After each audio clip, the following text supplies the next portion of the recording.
welcome to the late night at the lounge here in the gambling parlor. I'm your host, Jesse. Wrapping up the Monday night football game. I know we normally come at the conclusion, but we got two games this week. 3 minutes left in the second game. Washington Commanders leading the Chicago Bears 24-22. We got a 3rd and 1. So it's an interesting finish to this game. So we thought we'd start the stream early. See how everybody's doing tonight. Our week concluded with the Atlanta Falcons getting the cover and the straight-up win against the Buffalo Bills. We went 4-1 this week, 7-3 in the second quarter, and 18-12 overall. We are in the battle for the second quarter prize, as well as just outside the top 100. I won't know the official. Fumble by Washington, and Chicago's got the ball. Oh, my goodness. On the 3rd and 1 handoff, they fumbled, and number 26 for Chicago lands on it. What a play. Oh, my goodness, what a play. I'm going to have to see the replay on that one. Was it on the quarterback or the running back? Bobbled the ball, Jaden did, and it was out of his hands, and kind of almost a flip to the running back. You could tell that it was all about the rain. His hand, the ball's slick. He didn't get a good grip when he was in the shotgun, and the ball was out of his grasp before he couldn't even hand it off to the running back. We got 3:07 to go. Chicago Bears down 2, and they got the ball at their own 44-yard line. So we are right there.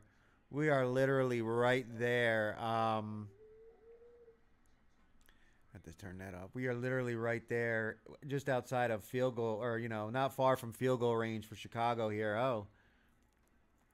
Not much happening on that first down play. And that was a little extracurricular by the Commanders defender there, throwing the running back down. He's lucky he didn't get flagged there. But Chicago's still got some work to do to get in field goal range, and it's not like these are ideal conditions. It's windy and raining, so you need to get as close as possible. Or better yet, take them completely out of the game. Take the kicker out of the game and score a touchdown, damn it. All right. 2nd down. I mean, it's obviously 4 down territory for the Bears here to get the first down. They're not close enough for first down. Let it go down to the 2-minute warning. You don't want to leave any extra time. They do have some defenders off the field, so Chicago may want to snap this ball. Nope. Chicago takes it down to the 2-minute warning. Well, I mean, I was in the middle of the intro there when we had a game-changing play. But so we went 4-1 in week 6, man. We are doing great right now. Our only loss was Jacksonville, which was, that was a disappointing game by Jacksonville. They just did not look cohesive at all. Trevor Lawrence sacked 7 times. He just didn't look like he wasn't reading the defense very well. Mike McDonald seemed like he had him confused. And they gave up a couple of bad plays, blown coverage, gave up the big touchdown to Jackson Smith and Jigba. And, I mean, that was really the difference in the game because the score ended 20-12. Missed field goal, missed extra point by the kicker for Jacksonville. So, all in all, it was a bad performance by them, but our other 4 games were incredible. We had the Panthers plus the 3. They won the game outright. We had the Bucks minus 3. They won that game handily, although, I mean, it was a tight game, and if Fred Warner doesn't get injured and some of the other injuries, I don't know how that game turns out. The Bucks did everything they could to give it back, including Vita Vea committing a roughing the kicker on a 4th down when they were going to get the ball back to give the other team a first down. That was brutal. And then the Chiefs with the outright win against the Lions. That was incredible. and the Falcons got it done for us at home as 4.5-point dogs. So, I mean, the four winners were huge, and the Jags, I told you when I in the pick show that I was riding with them because they had been covering for me and blah blah blah, and the all the talking heads that I heard were saying that was the side to be on, but they were also the number one pick in the contest. So I was happy because we were fading three of them. We had the Jags, the Panthers, and the Chiefs. We faded those three, which ended up being top five, and we went 2-1. And the Bucks ended up being number 6. They won, and the Falcons were in the top 10. So were the Bills because the Bills had more, but they both had over 1,000. So all in all, we did a good job of picking because we wanted to stay out of the top 5. Top 5 still has not had a winning week, going 2-3 with the Seahawks and the Steelers winning and covering, and the Colts won but didn't cover. Cowboys didn't win, and the Lions didn't win. All right, Chicago got the first down on 3rd and 5. Just beyond the 50-yard line now. Minute 50 and counting. They're getting within field goal range. But again, bad weather. We already saw one kick blocked tonight in this game. One was blocked in the Falcons game. I don't think the one in the Falcons game would have made it, even if they had not blocked it. That ball looked like it was a shank. But kicking this year has not been an automatic. And again, it's raining in Maryland. It's been windy. They kept showing the flagpoles. The flags on the top are way off to the side and flapping around, so you got swirly winds. If you're holding a Washington ticket, you might be SOL, plus the 4 or minus the 4.5, unless something stupid happens like the Eagles-Rams game where the guy blocks a kick and runs it all the way back, or some kind of fumble recovery or interception. Even if Washington goes on to win this, it looks like it's only going to be by 2. Last week, we didn't have one team cover the spread but not win the game. Either the underdogs won the games and didn't even need the points, or the favorites covered and won. This week, we've already had a few. Cardinals covered but didn't win. Jets covered but didn't win. The Dolphins covered but didn't win. There we go. Ooh, Chicago with another first down. The Bengals would have covered this one, but didn't win the 14.5. So yeah, there was a few this week, and then a bunch of underdogs winning straight up, with the Falcons winning straight up. The Panthers winning straight up. Who else? I think that might have been the only two. Oh, then the Giants. What a game that was. Let me move this along here so we can check that out. The Eagles were the most losses by in this week in the Circa Survivor. None of the big ones lost this week. The Packers won, Steelers won, Raiders, Rams, Colts, Broncos. All those teams won. Broncos were probably the biggest sweat, because that was a tight game, 13-11, and Eagles losing, and the next one is the Commanders with 70. So that would be it'd be an added addition to this week's lost eliminations. All right, what are you doing? Throw it. Oh, you want the clock to keep running? It's first down. Or are they calling timeout now? I think, Washington just called a timeout. But so then you have the Eagles losing already. The Cowboys lost, so that's 48 selections eliminated. Buffalo lost, so there's 9 more. Bucks won. Jags lost 2. Saints lost. There's 1. Bengals lost. Jets lost. Browns lost. Cardinals lost. And there was 5 no picks again. 5 no picks. What's wrong with these people? But so it's about 250 if the Commanders lose. Around, yeah, right. I mean, there's what does this say? 90, so that's 160, 208, 207, 216. Yeah, so like 225, 230, 230. But I mean, damn. After surviving last weekend's just total annihilation of the field with all those big favorites losing, the Rams and the Cardinals with over 3,000 entries each. I mean, being at week 6 and starting with 18,600 entries, they're down to 4,552 with the Commanders and the Cowboys and the other few that are around here to be added to the casualties. There we go, Swift. Man, he's inside the 20 now. I honestly, because the Washington's out of timeouts, they would have been better off to have let him just score that touchdown.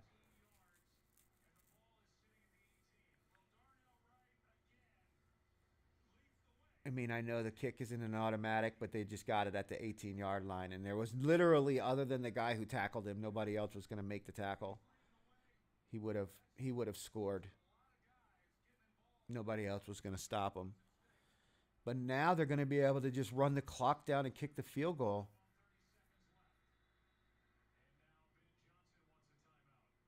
Okay, Johnson calls a timeout. 31 seconds.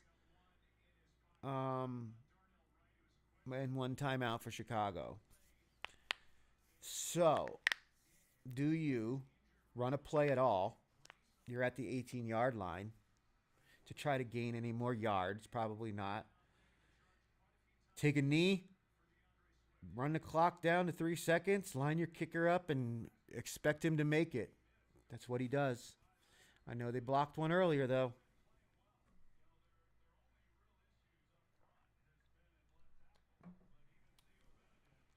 Washington blocked one earlier. There was a block kick in the Atlanta game, too.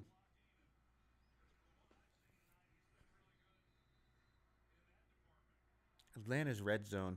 I mean, I'm a Falcons fan. Obviously, I've made that clear. But I did not have confidence in that kicker on that last kick. I'm like, this just bound. I mean, Penix tried to give the fucking game away. 2 times he almost threw pick sixes. If the guy would have just caught the ball for Buffalo, especially the second one closer to the end zone, there was nobody to catch him. That's 6 points, field goal or extra point, and tie game instead of them being up 24-14. So I was just like, all right, I know something terrible's got to happen. All right, Chicago takes it down to 3 seconds and calls the timeout. This is, I think they're replaying the blocked kick, right? Yeah. Yeah, he was way in there.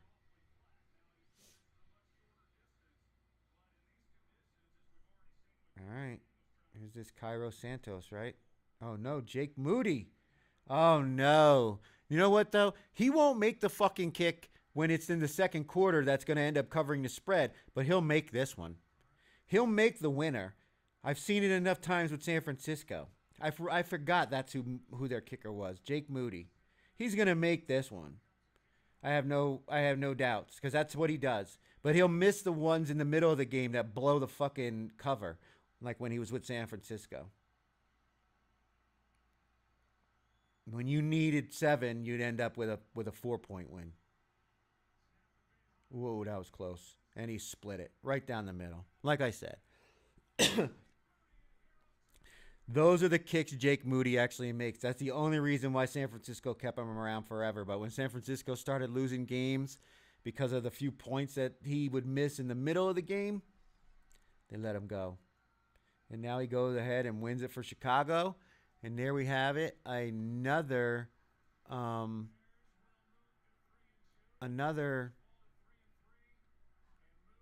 game where the underdog wins and doesn't even need the points.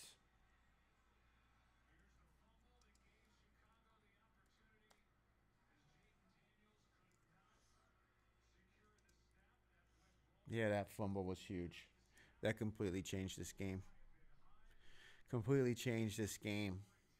But so there you have it. 70 more. 70 more entries eliminated from the Circa Million or Circa Survivor.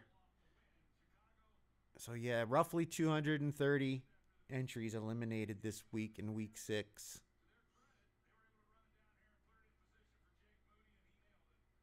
In Chicago. Back-to-back wins for the Bears, man. Cubs fans have a little something to be happy about, at least for another week after their team lost in the playoffs.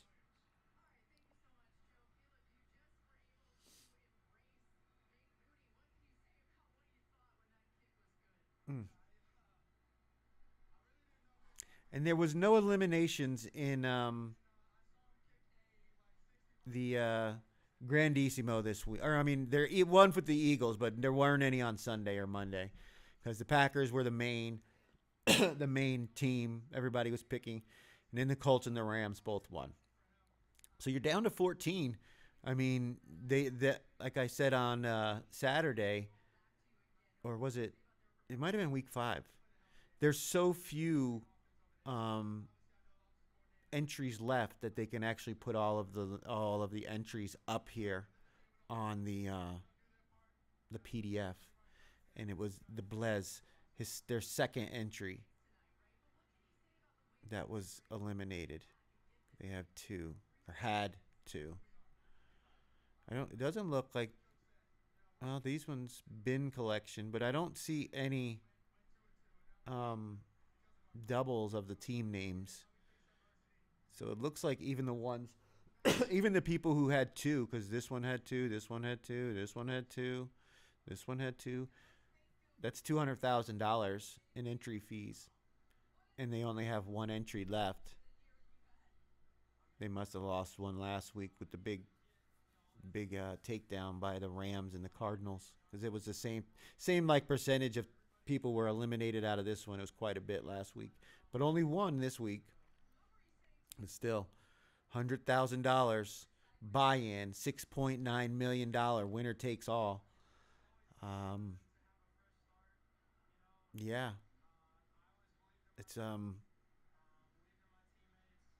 it's big. I couldn't. You'd have to like maybe $20,000 per person. Like these are teams like look the dream team, but some of these people, man, they got big money. Either that or they're using it as some kind of write off or some shit. I don't know, maybe. But all right, let's I want to take a look at this real quick. This is the consensus for this week's wins. Then I'll flip over to the standings. Um so yes, the top 5 went 2 and 3, but overall the top 10 went was it 6 and 4. And we were on the number 6 and number 7 selection. So I mean, we were on some popular teams, but luckily we got the win on those ones, and we got the win which was fading this one, and we also got the win with Carolina, which was not as popular down here at number 19. And with the Falcons, who were popular, number 12, Buffalo was number 9. We've got the margins here. Of the games. And as you can see, 2 of the top 5, but a lot of the ones that were getting more bets this week kind of won, except for up here at the top with Indianapolis and Dallas. Tried to tell you, man, Carolina can run that ball, and Dallas cannot stop the run. Although I'm not too confident in Carolina this week. We'll talk about that later. But let's go ahead and check out the standings. Now, these may not have been updated because that other game just ended, but what we got 23 points right now is the lead. That is first place. This person lost, so they're not going to gain a point with them. Oh, this one is going to get one. So 24. This person, PPW, yeah, they were in first place last week, and they went 2 and 3, or 3 and 2. So staying positive, 24 points, and we have 18. So we're 6 behind this one leader. Although I don't expect him to keep picking at 80%, but we can't have a down week either. We got to gain on him, on all these guys up here. This guy, Scrimmy, 6'7", won part of the first quarter prize. Still doing good at 4-1. So did Recchi. Recchi went 2-3 this week though, tough. But 2-3, he had some room to play with. Since they were off to such an incredible start. But you just don't want us. You definitely don't want to stack back-to-back losing weeks, because that's when you start falling out of the top 100, and it starts to get hard to get back up there when you lose, when you fall out behind.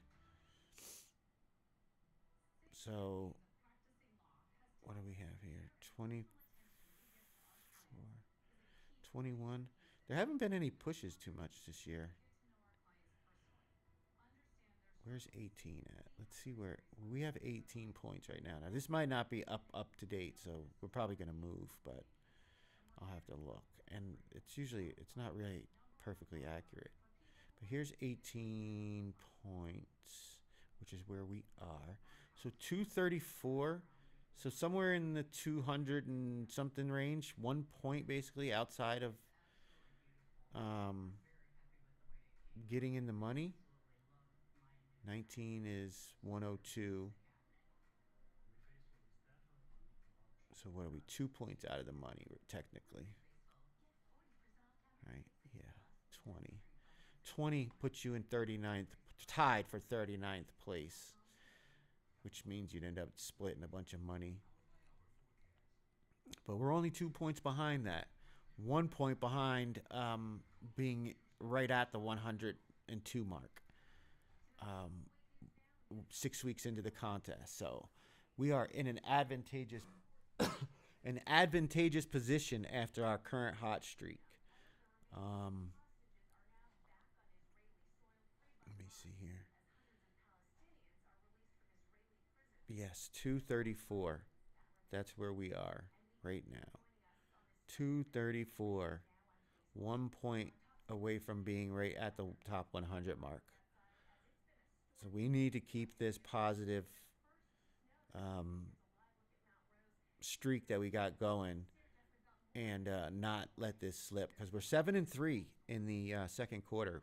If we go 5-0 next week, we are really in a good spot to try, with 2 weeks to go, to try to cash in the quarterly. I think 20-5, 21-4, maybe. I don't know. It depends. I'll have to look at the statistics of what the people are at right now. But this is how we've been doing, man. Right now, after that tough start for week 1, we went 3-2. Another down week, 2-3. We had a tough loss. That Baltimore loss was tough. These other two were, but then 5-0, 3-2, 4-1. So in the last 3 weeks, we are what? 9-1, 12-3. Yeah, we're 12-3 over the last 3 weeks. That's awesome. We need to keep it up. Keep it up. And again, Falcons got it done for us, even though I've been saying over and over and over again, I hate using them in the contest. But you know what? I got to also stick with when I have a good feeling, when I feel good about a side, not to ignore it. That's all. But we'll see where they go. This is a huge win for them at home. Huge win for us as well. I mean, 3-2 wouldn't have been the worst, but man, 4-1, 5-0, 3-2, 3 positive weeks in a row. Not the worst thing in the world with this 2-3, because we made up for it the week before, but week 1 kind of put us behind the 8 ball. Just a 3-2, 2 more points. If we had just gotten a positive week there in week 1, we'd be in the money right now. But still got 12 weeks to go, so don't want to get ahead of ourselves. But all right, enough about the contest. Week 6 is over. No sense in dwelling on it too long. Let's look at week 7. Some interesting games. Thursday night football. We don't use Thursday night football for the contest, so Um, Even though this is an interesting game with Joe Flacco at quarterback, I think the Bengals with +5.5 is the right side here. I know they did cover against Green Bay. Steelers defense is looking a little better, but their offense, it's not. They're not burning down the scoreboard with points. So give me the points with the Bengals, but I won't be uh, playing this one in the contest, obviously. Our international game, this has got some intrigue to it. Lloyd is out for the Jags, and Nakua is going to be out for the Rams. So I'm not really interested in getting involved in this one simply because with the Rams losing Puka Nakua, I don't know what we're going to get for them offense. Jaguars offense looked totally out of sorts in that last game. Now they are very comfortable playing in London. They are like the international team. They play there like every year. So that does give them a little bit of a home field advantage. You're getting points with them. I would probably take the Jags +3, but there's no way this goes on the card. Nope. Too many questions. Without Lloyd, he's been like their best player on defense, and obviously Puka Nakua, best player on offense. Raiders and Chiefs. Raiders 11.5. Give me the Raiders and the points. I don't even have to think about this. Yes, the Chiefs are playing well. They were desperate. They'll play well, but these guys know each other. They're in the same division. They play each other all the time. The Raiders always play the Chiefs hard at home. I think they'll be able to run the ball. As long as Geno Smith doesn't turn into turnover Geno, the Raiders will have a chance. So take the points with the Raiders. No way the Chiefs cover this one. They were playing a hobbled Lions team, and they lost more players throughout the game, and they still had a hard time. I mean, they ended up doing it, but they needed some help with penalties and shit. I mean, they were real penalties, but had they not been called, the outcome of that game could have been much different. Thankfully, the Chiefs got it done, and we covered and got a point. But that won't make the card either. Because, I don't want to say that, but we'll see. This is my early impressions. I mean, 45.5. So, Dolphins and Browns. Dolphins are just a team that is they don't know where they're going. And now they got to go up to Cleveland, play a Browns team that's been feisty. Obviously, their defense has played well, and they're frustrated because they are playing well, but the offense just isn't getting it done. This is the week they get it done. Give me the -2.5 with the home team. I would take the over 41. I think they can score, and I think they can shut down the Dolphins' offense. So, and the way they're everything that's going on with this team right now, who the hell knows where their heads are? Give me the Browns. We'll have to look at this one a little bit deeper. Saints and Bears. Bears with the big win on the road. We'll have to see where this number falls. It's 4.5 right now. At 4.5, I would take the Saints and take the under. These are two offenses that will struggle. Bears are getting back some of their players on defense, but their offense is still hit or miss. Saints offense has been all right, but they're more of a big play offense, but the defense has played well. So give me the under 45.5, and I would take the Saints. I'll look at that one a little bit more too. Eagles and Vikings. This is a good game. They haven't announced who the quarterback's going to be for the Vikings this week, whether or not J.J. McCarthy's going to play or Carson Wentz. I suspect it's going to be Carson Wentz, and I would take the points with the home team. Vikings still have plenty of offensive firepower coming off the bye. Got the big win against the Browns in Dublin or London, where the international game. Forget exactly where they played. But I think the Eagles are on a slide right now. And Carson Wentz, he always worries me. Always worries me. Because you never know, man. He can turn into the crazy Carson that just does crazy shit like 360, spin around, try to chuck the ball behind his back shit. You know, like, come on, don't do that. Just throw the ball away. And I'd take the over. Give me over 43. This one I'm going to have to look into. This is a good game. There's a bunch of good games this week. I mean, you got, obviously, the Rams and the Jags is a good game of two teams that are leading, I think, their divisions, or at least have good records, 4-2, and 4-1 or 4-2 for the Rams as well. Eagles and Vikings. This is an ugly game here. Who the hell knows what you're going to get from the Jets? Their defense is just a sieve. Panthers have just been outstanding the last two games. They got it done for us last week, but I don't know. I don't know. My first thoughts, I said the New York Jets, but that was before their performance in this last game against the Broncos. But the Broncos' defense is good. Just Justin Fields, man. I don't know. Can they stop the Panthers' run game and their passing game as well? I mean, they've got some studs, man. And now they might get Jalen Coker back. I thought he was going to be back last week, but he ended up not playing. But he'll definitely be ready to play this week because he was practicing already. They're just being extra precautious. And they had depth with Renfro, Leggett, and McMillan. And then they had both their tight ends and their running back with Dowdle, which I guess they knew their game plan anyway, that they were going to run the ball. So who knows? We'll have to look a little bit better in this one. But right now, I mean, the Panthers going from home dogs to road favorites is an interesting turn of events on the caliber of this team. Defense still isn't the greatest. Stop the run, though. I don't know if we'll ride with the Panthers again this week. Patriots at the Titans. Mike Vrabel the revenge game against a bad Titans team. Patriots kind of struggled with the Saints, but, you know, play tough defense on the Saints and a tough place to play in New Orleans. Not so much in Tennessee. Tennessee sucked against the spread at home. They've sucked against the spread basically the last few seasons. They just fired their coach. So are we going to get the dead cat bounce where the the team plays hard for their interim coach? I don't think so. And I really think if Vrabel has an opportunity to blow this team up, he's going to do it. I don't think he'll show any mercy against this Titans team. And if they can blow this team out, they will. So I would want to wait and see if we can get it to 6.5. I think the Titans, did they cover last week? Let me look. I don't remember.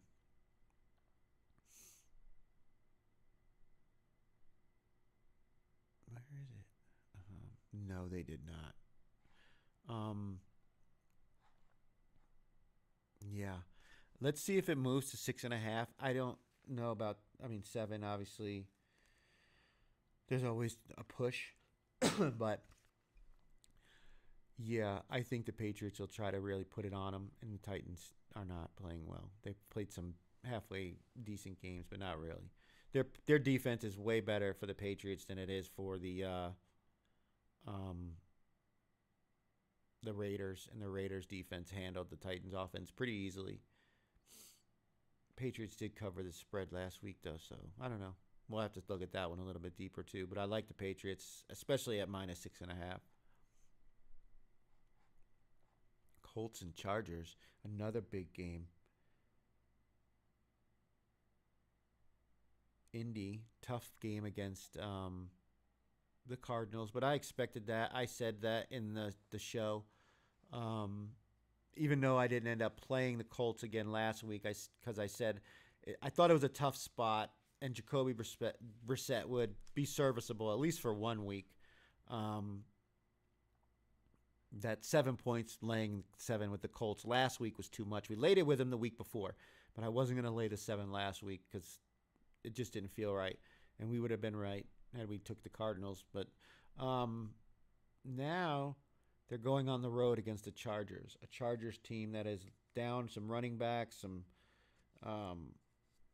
offensive linemen. I'll have to look at the Colts depth chart. I'm not too sure, but they're getting one. The Colts are getting 1.5.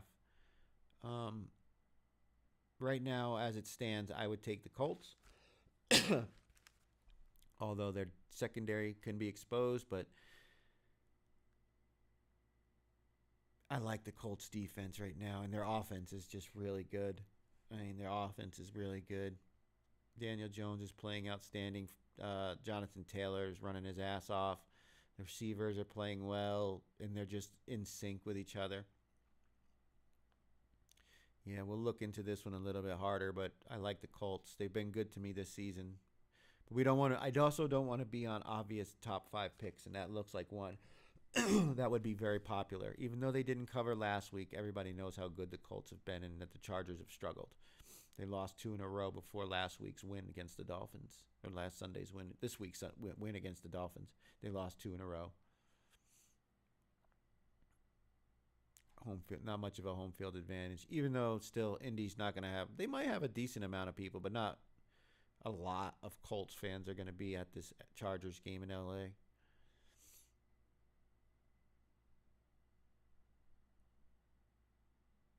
Giants and Broncos. Giants are everybody's new favorite darling with their rookie combo at quarterback and running back. And the Broncos with the big win out in London. Struggled offensively, though. I didn't like that. Their defense played well against a bad Jets offense. Giants, not much in the passing game, and the Broncos can play the run. But as of right now, I would take the 7 with the Giants. We're going to have to look at that one. Yeah. That one might actually make the card, especially if it's a full 7 in the contest. I just hate getting in front of good teams, especially because, everybody's talking about the Giants right now. The Broncos have won 2 in a row against the Eagles and the Jets.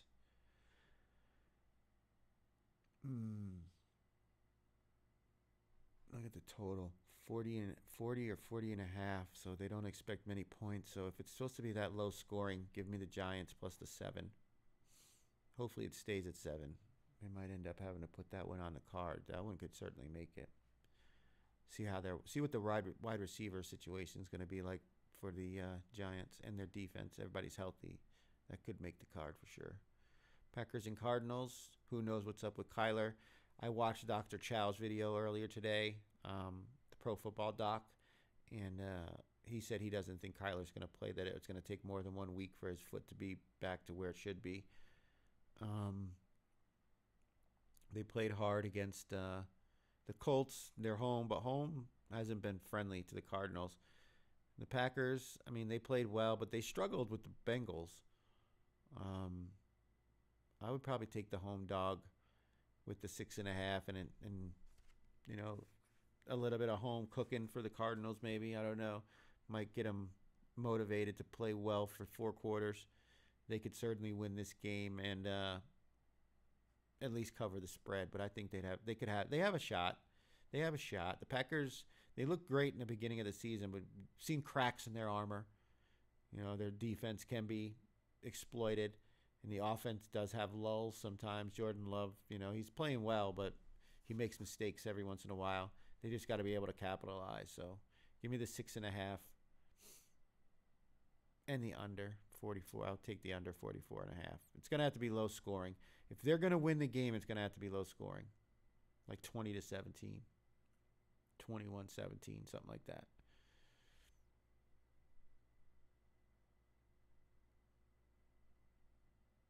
Commanders and Cowboys. That's a good game. Cowboys' offense has been good. Their defense has been exploited by about every team they've played against. If you're doing fantasy football, start any players that are facing the Dallas defense, because you're going to run up some points with those people and their offense. Now they're going against the Commanders, who just lost at home on Monday night to the Chicago Bears. Cowboys coming off the loss to the Carolina Panthers. And then, of course, it's one of those disgusting -2.5 lines. The ones I dread. 2.5s and 3.5s are like the worst.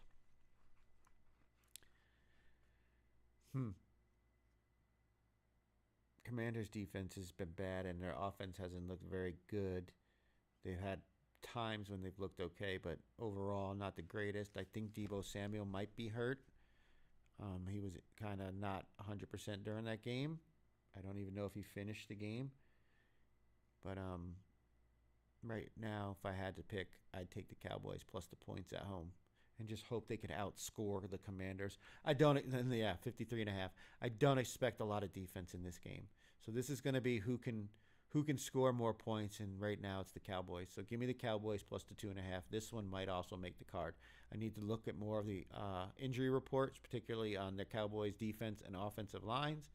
But overall, yes, Cowboys. They can run the ball. Javonte Williams has been good. I mean, it took, Carolina. It was back and forth, back and forth. You know what I mean? The Carolina's defense really didn't stop the Cowboys' offense. Just the Cowboys' offense never stopped Rico Dowdle and or the Carolina offense. So, yeah, give me the Cowboys plus 2.5. This is one that could potentially make the card. Falcons and 49ers. Falcons, big win. Thank you. Big win.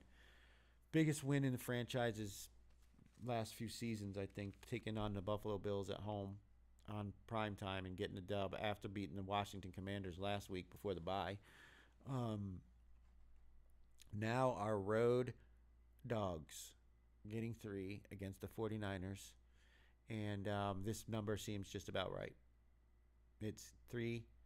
If you could get 3.5 with the Falcons, I'd probably take that. If you get 2.5 with the 49ers, that would be the side. Obviously, I wouldn't take it simply because I don't want to root against my team. But this probably will not make the card because this looks like a very efficient line at 3. The total's 46 in the same ballpark, a 21-24 game or some shit like that. So it's going to be right in that neighborhood. A little too tight to mess with that. So obviously I want the Falcons to win. But after today's game and Penix still looking rough, really having to run the ball to win, will Matthews, the tackle for Atlanta, left that game, did not return. He's a key part of their offense. But all in all, they looked good, though. But, yeah, I won't be using them this week. I know I've said that over and over again, and I've used them 4 times now, 3-1 with them. They won't be on the card this week just because I think 3 is a very good number, and I think there's going to be better spots to try to pick off a win, because who knows what you're going to get with these two old division rivals back when San Francisco used to beat up on Atlanta all the time. Sunday night football, or no, I'm sorry, that is Sunday night football. Monday night football. So they're on prime time again, Atlanta, on the road this time. Monday night football, we got another doubleheader. First start is the Tampa Bay Buccaneers going to Detroit to take on the Lions, minus 4.5. Bucks got it done for us against the 49ers, but that was not the 49ers defense that started the season. And they still had an opportunity to blow that game. Took a miracle third down conversion by Baker. Fucking Vita Vea, man. I cursed him up and down when he roughed that kicker. I was so hot. Like, you fat fuck. Why would you run into the kicker like that? You had no chance of blocking that kick, and you didn't need to block the kick. You're winning, and you're about to get the ball back. It made no sense. Like, you want to set up a return. Oh, man, I was so pissed. And now they're getting 4.5 points on the road against the Lions, who lost to the Chiefs, which was another one we won.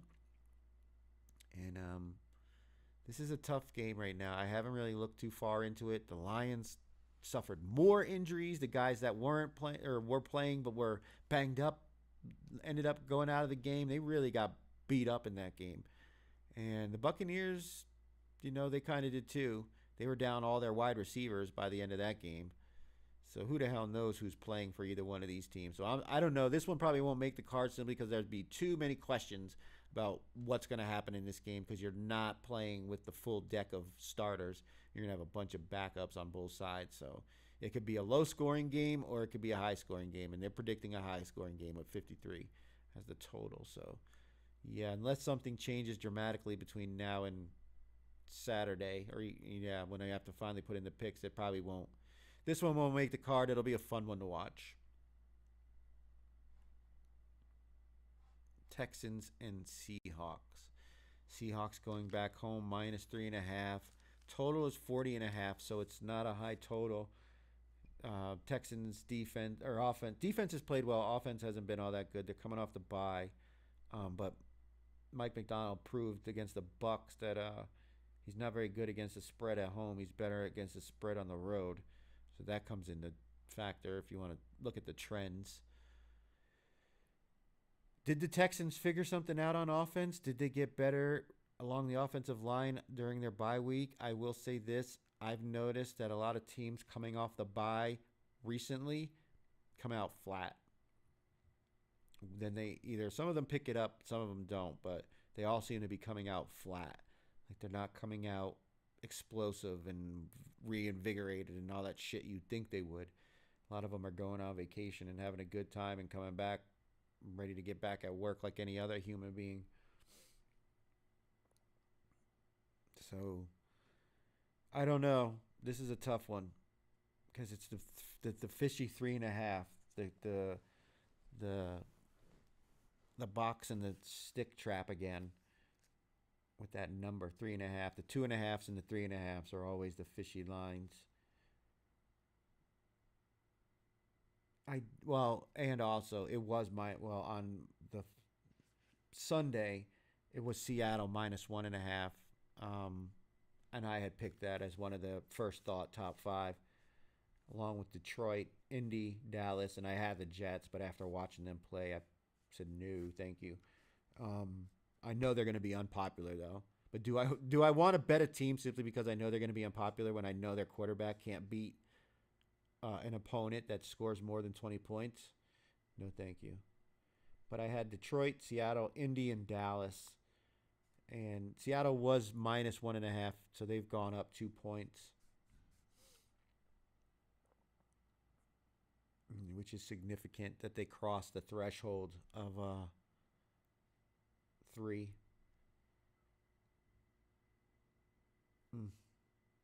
I don't know. I probably won't have anything to do with this game now simply because of where the number's at.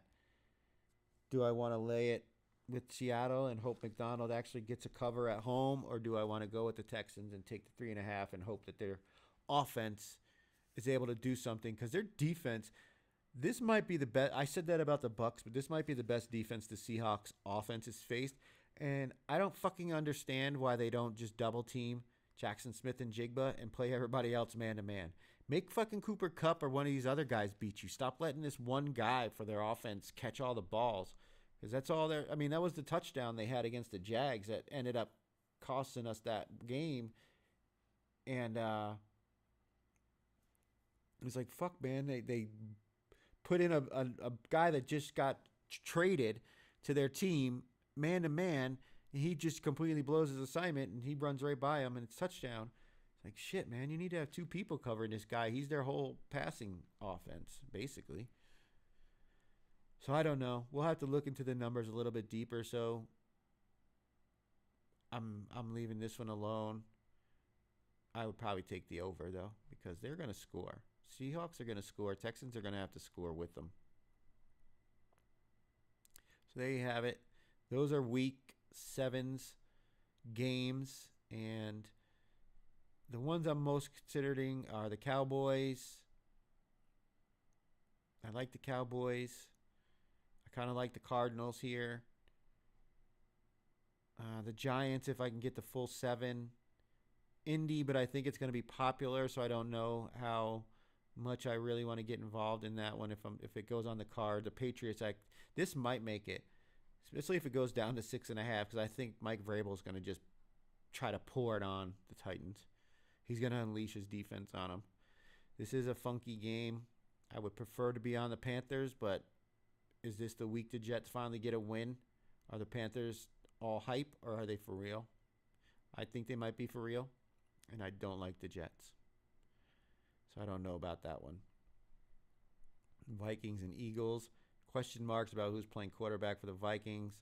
And the Eagles, they're one of the better teams, but they're just, I don't know, they're in a funky state.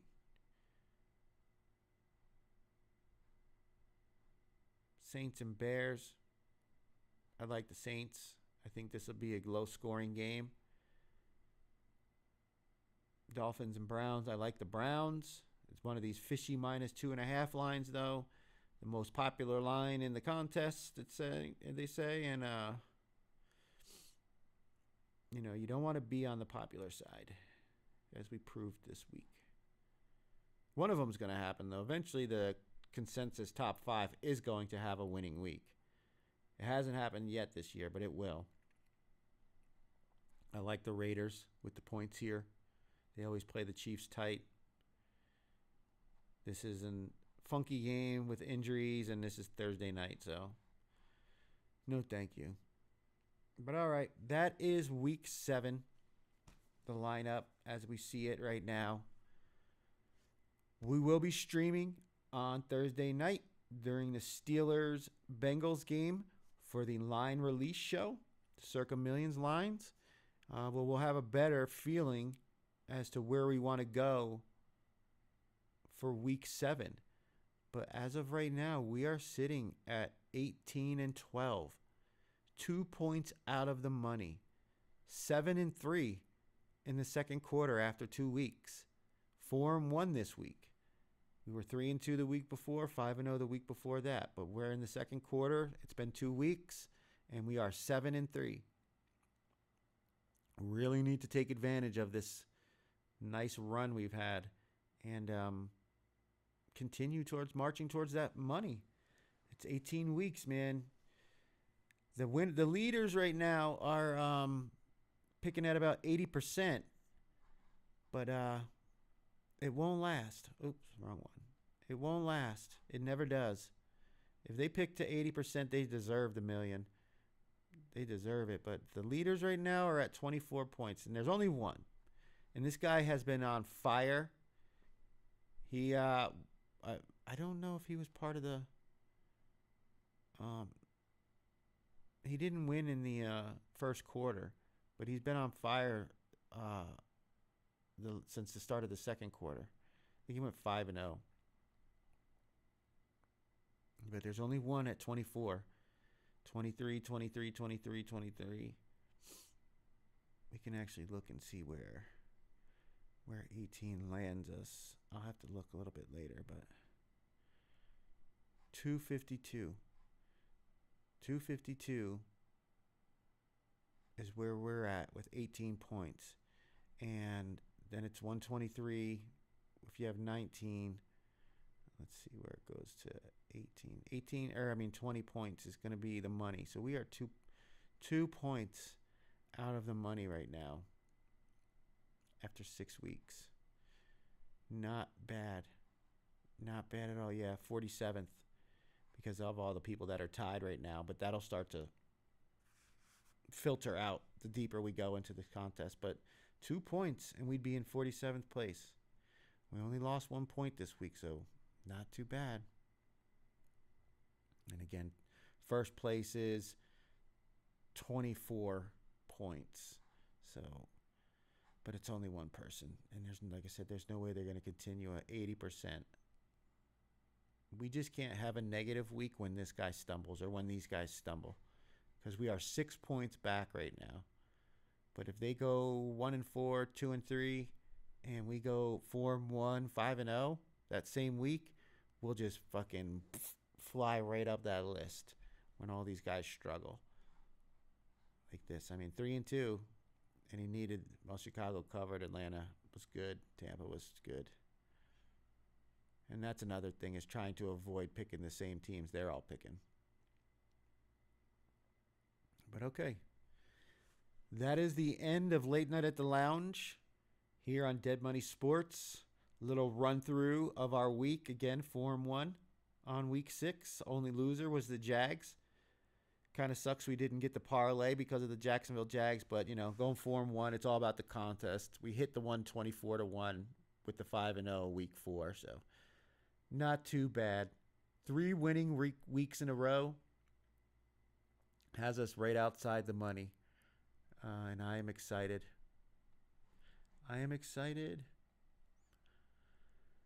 But okay, that's the end of the show. Thank you for jumping in to the stream or watching the stream.